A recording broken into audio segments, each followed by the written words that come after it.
Welcome to Turin. Ciao a tutti, Mario here, your trusty guide to all things Turin, or as some people like to call it, Torino, but they're probably just saying it wrong.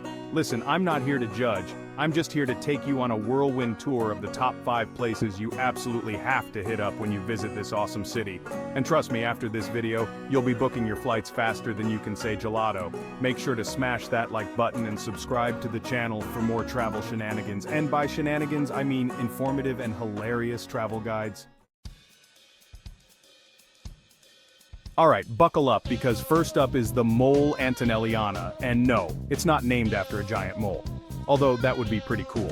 Imagine a giant mole being the inspiration for such an iconic structure.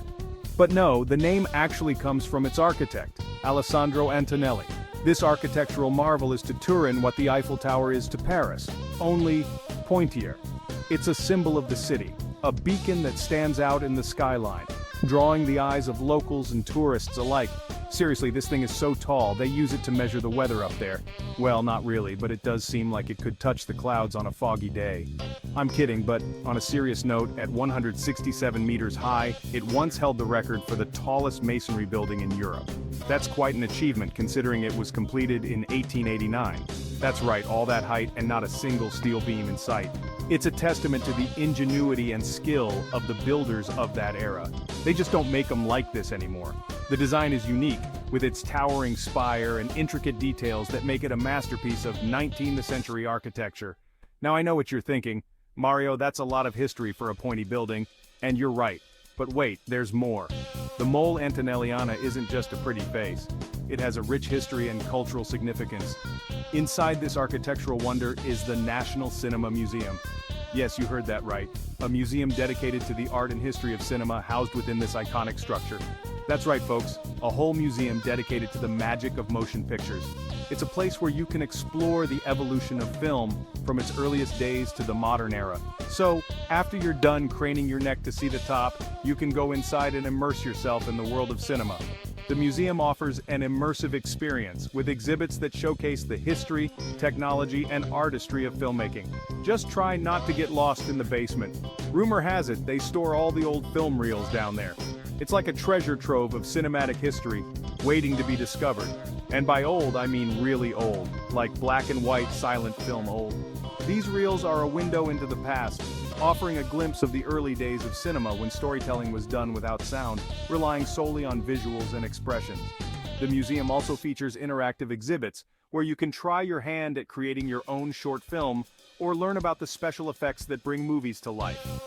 There's also an impressive collection of film memorabilia, including costumes, props, and posters from some of the most iconic movies in history. And if you're up for it, you can take an elevator ride to the top of the Mole Antonelliana for a panoramic view of Turin. It's a breathtaking sight, offering a unique perspective of the city and its surroundings. At night, the Mole Antonelliana is beautifully illuminated, making it a stunning landmark that stands out against the night sky. It's a sight to behold, whether you're a history buff, an architecture enthusiast, or just someone who appreciates a good view. So the next time you find yourself in Turin, make sure to visit the Mole Antonelliana. It's not just a pointy building, it's a symbol of the city's rich history and cultural heritage, a place where the past and present come together in a truly unique way. And who knows, you might just find yourself inspired by the stories and history contained within its walls. After all, every great story has a beginning, and for Turin, the Mole Antonelliana is a significant part of that story. Next up, we're diving headfirst into ancient Egypt at the Egyptian Museum. This museum is a treasure trove of ancient wonders, a place where history comes alive in the most fascinating ways. Imagine walking through halls filled with relics that date back thousands of years, each one telling a story of a civilization that has intrigued and mystified us for centuries. And no, I'm not talking about the pyramids, those are in Egypt, remember? But here, you get to see the intricate details of the culture that built those pyramids. The hieroglyphics on display are like a giant ancient comic book, each symbol packed with meaning and history. This place is the real deal, folks. It's not just about looking at old stuff. It's about experiencing the grandeur of a civilization that was ahead of its time. The artifacts here are meticulously preserved, giving you a glimpse into the daily lives, beliefs, and practices of the ancient Egyptians. It's got more hieroglyphics than a history textbook and more sarcophagi than a horror movie marathon. Each sarcophagus is a work of art, adorned with intricate designs and symbols that were meant to protect the deceased in the afterlife. Walking through these halls, you can almost feel the presence of the ancient souls that once inhabited these ornate coffins. It's actually the second largest Egyptian museum in the world, second only to the one in Cairo. This means you're getting a world-class experience right here. The museum's collection is vast and varied, offering something for everyone, whether you're a history buff or just curious about ancient cultures.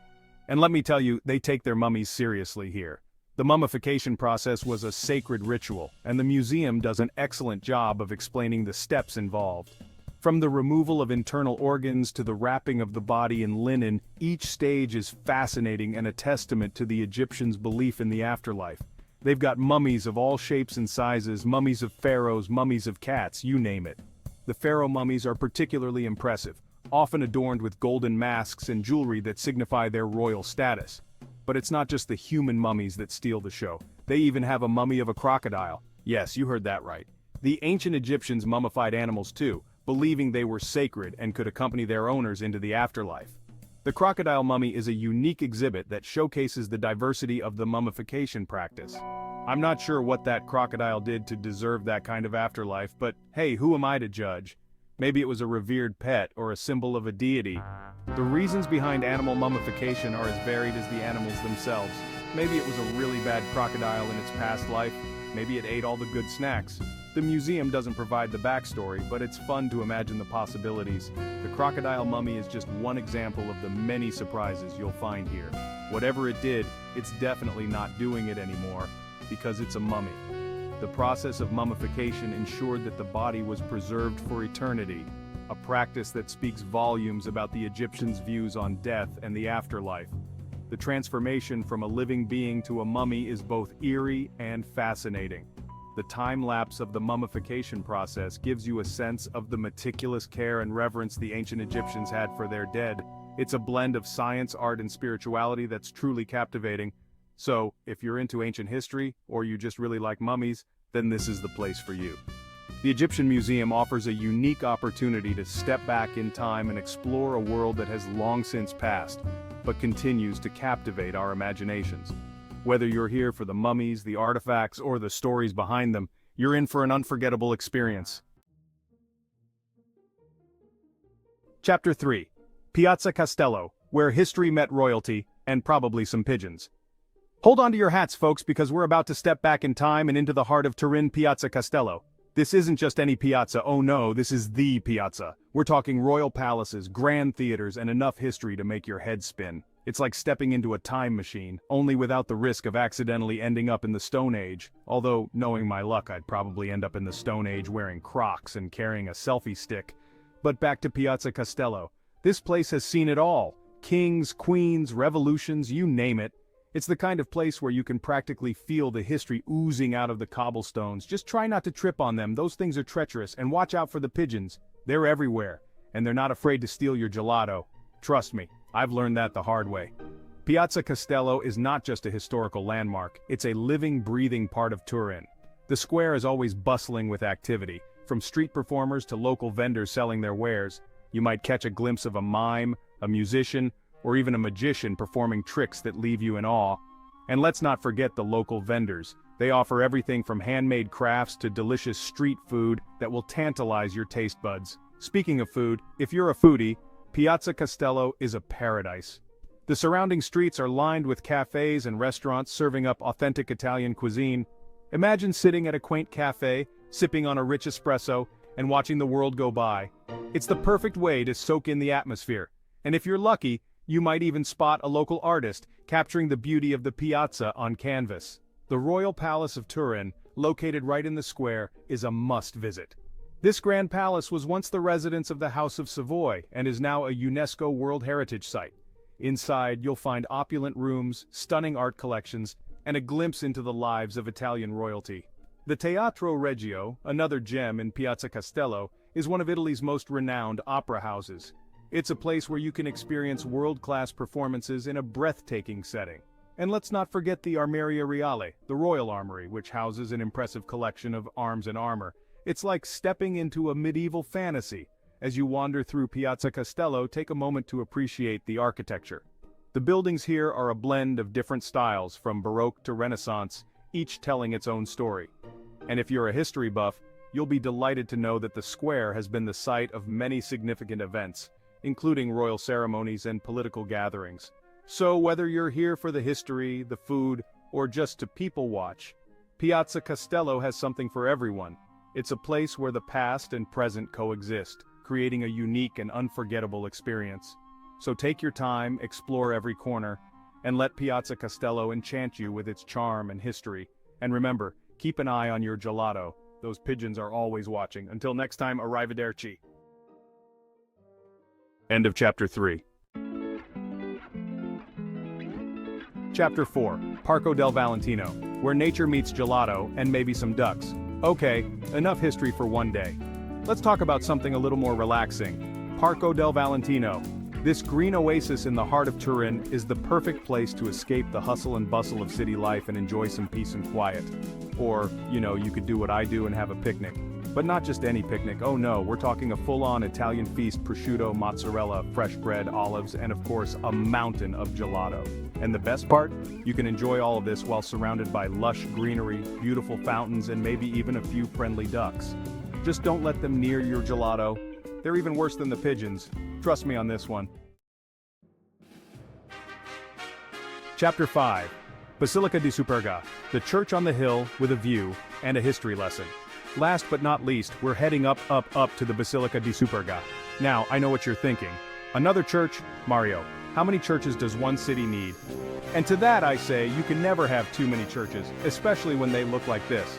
Perched high on a hill overlooking Turin, this architectural masterpiece offers breathtaking views of the city and the surrounding Alps. But it's not just about the view. This basilica has a story to tell, a story of tragedy, faith, and architectural brilliance. Legend has it that it was built by Duke Victor Amadeus II after he climbed the hill during a siege of Turin and vowed to build a church if God granted him victory.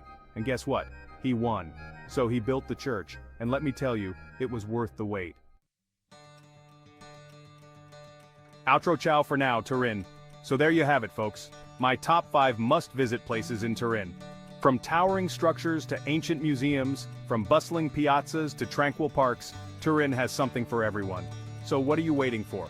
Book that trip, pack your bags, and get ready to fall in love with this amazing city. And hey, while you're at it, don't forget to give this video a big thumbs up and subscribe to the channel for more travel tips and shenanigans. Until next time, ciao!